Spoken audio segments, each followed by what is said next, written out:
Students कैसे हैं? ठीक ठाक हैं स्टूडेंट्स। नेक्स्ट एक्सरसाइज की तरफ आप मूव कर रहे हैं। नेक्स्ट एक्सरसाइज जो है हमारे पास वो 6.3 है। ठीक है, very important exercise. Long question अक्सर औकात इसमें से आ जाता है, लेकिन इसको करने से पहले सबसे पहले आपको ये पता होना चाहिए कि ये इधर जो फार्मूले इस्तेमाल होंगे उनको हम कहते हैं मेजर ऑफ डिस्पर्शंस। मेजर ऑफ डिस्पर्शंस के अंदर जब मैंने शुरू में आपको वीडियोस बताई थी जो मौजूद भी हैं, उसके अंदर आपको बताया था 15 फार्मूले बताए थे। उसके अंदर आपको बताया था रेंज के बाद मैंने स्टैंडर्ड डेविएशन के बाद वेरिएंस। अभी रिसेंटली जो एग्जाम्स हुए थे 2023 के अंदर उनमें ये क्वेश्चंस मौजूद थे, तो आपने भी इसकी बहुत अच्छी तरीके से प्रैक्टिस करनी है और ताकि आप लोगों के लिए बहुत आसानी हो सके। आए अपने क्वेश्चन की तरफ आते हैं। आज हमारा जो क्वेश्चन है वो रेंज का है। रेंज बहुत आसान है। हमारे पास कुछ डाटा दिया हुआ है, डाटा कुछ इस तरीके से दिया हुआ है। यहाँ पे मैंने इस तरह टेबल के फॉर्म में बना लिया है, आप भी इसको टेबल के फॉर्म में बना लेंगे तो जो एग्जामिनर होता है चेक करने के लिए उसके लिए आसानी रहती है कि इसको पता था कि इसको एक डाटे को अरेंज करना है। यहाँ पे भी मेरे पास जो x यहाँ पे मैंने मेंशन किया हुआ ये डाटा दिया हुआ था। इस डाटे को के ऊपर मैंने क्या मेंशन किया? Serial number. सीरियल नंबर कौन सा है? 1 2 3 4 5। ये क्या है? सीरियल नंबर है।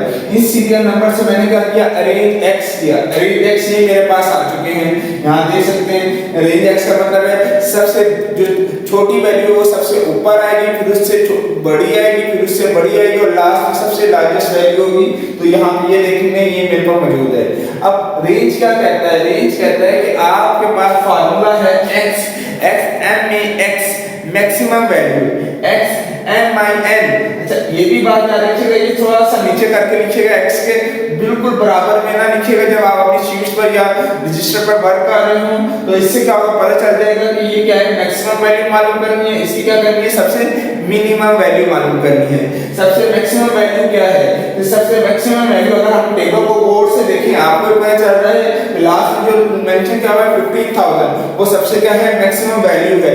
सबसे मिनिमम वैल्यू कौन सी है? वो 11,500।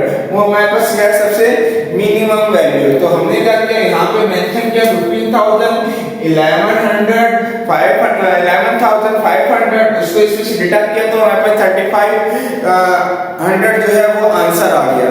तो ये अभी तो हमने इसमें रेंज को समझ लिया है। इसी तरह का रेंज का एक और कॉन्सेप्ट है, वो भी मैं आपको अभी क्लियर करता हूँ कि वो किस तरीके से आपने उसको करना है। अभी हम लोग सीख चुके थे रेंज को। जो वो रेंज का हमारे पास डाटा था वो हमारे पास था अनग्रुप डाटा। ये जो डाटा हमारे पास है वो हमारे पास कौन सा है? Group data. ग्रुप डाटा और अनग्रुप डाटा के पहले भी मैंने आपको आइडेंटिफिकेशन बताई थी। जिसके अंदर आपके पास कंटिन्यूअस सीरीज होगी वो आपके पास कौन सा होगा? ग्रुप डाटा होगा। जिसके अंदर आपके पास डिस्क्रीट सीरीज होगी यानी कि x गिवन होगा वो आपके पास क्या होगा? अनग्रुप डाटा होगा, उसको डिस्क्रीट सीरीज कहा जाता है। यहाँ पे देखेंगे हमारे पास क्वेश्चन जो है वो मार्क्स दिया हुआ है और फ्रीक्वेंसी दी हुई है।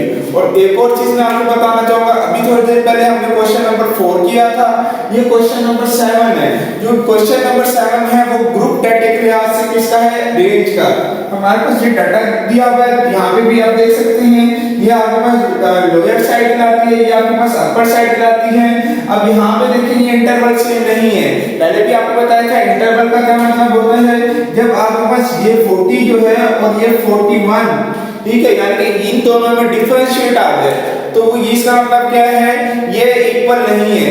यानी कि ये जो आपका कंटीन्यूअस सीरीज है इसके जो अपर क्लास है, अपर क्लास जो होनी चाहिए वो किसी सेकंड क्लास की लोअर क्लास के साथ मैच होनी चाहिए। जैसे हमने इसकी क्या मालूम की? सीबी मालूम की। सीबी मालूम करने का पहले भी आपको मैंने तरीका बताया था, दोबारा मेंशन कर देता हूं। मैंने कहा था आपको लोअर में आपने क्या करना है, जो लोअर होगा लोअर में आपने माइनस कर देना 0.5 को, जो अपर आएगा अपर में आपने क्या कर देना है 0.5 को आपने प्लस कर देना है। ये आपको कैलकुलेशन मैंने बताई थी कि आपने इसी तरीके से करना है। यहाँ पे भी देखिए 33 है, 33 में से माइनस किया 0.5 को तो आपके पास कितना आ गया? 32.5 आ गया। फिर आप आगे देखेंगे कि इसमें ऐड किया गया, जब इसमें ऐड किया गया तो क्या हो गया? 40.5 हो गया। तो इस तरीके से ये सीबी को बना लिया गया। फिर हम अपने फार्मूले की तरफ आए। फार्मूला हमारे पास क्या है रेंज का, रेंज में हमारे पास क्या है x m में x, फिर क्या है minus x m i n, यानी कि सबसे बड़ी वैल्यू और सबसे छोटी वैल्यू।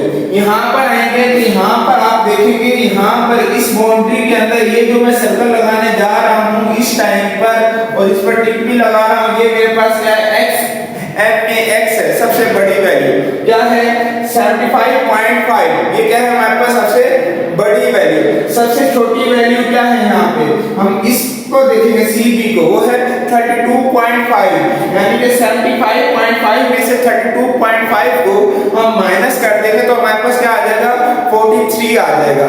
इस तरह हमारा ये ग्रुप डेटा से भी हमने रेंज को सीख लिया, हमें रेंज को कैलकुलेट करना आ गया और रेंज हमारी कंप्लीट हो गई।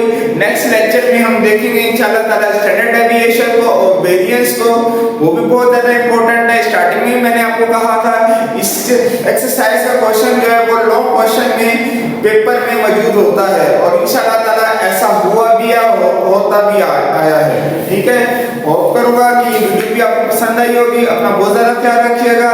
नेक्स्ट लेक्चर में आपसे मुलाकात करेंगे। अल्लाह हाफिज।